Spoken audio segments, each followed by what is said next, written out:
La deuxième partie pour t'expliquer ce que moi je pense de la chance, je pense aussi donc que c'est dû à tes propres actions, que tu peux provoquer, que tu peux adoucir ton karma et etc. Bon mais ça reste du spirituel hein, on va dire.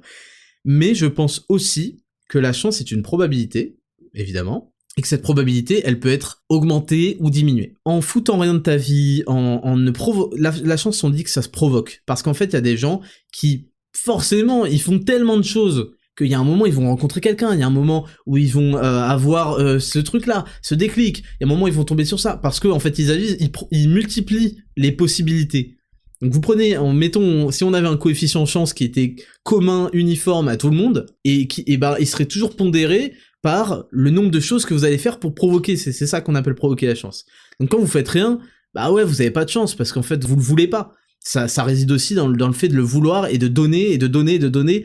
et puis dans l'espoir qu'un jour, bah, à force d'avoir fait, tiens, j'ai fait une heureuse rencontre, tiens, ce mec-là, il m'a dit un truc, ça a révélé quelque chose, tiens, j'ai de la chance, j'ai trouvé cette femme.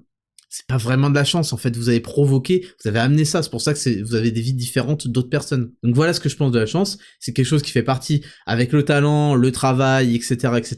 du succès d'une personne, évidemment, mais c'est aussi un critère qui se dirige plus ou moins, et qui se dirige, si vous êtes un peu spirituel, par le karma, par ce genre de choses, et qui se dirige tout simplement par l'action et le fait de multiplier les occasions.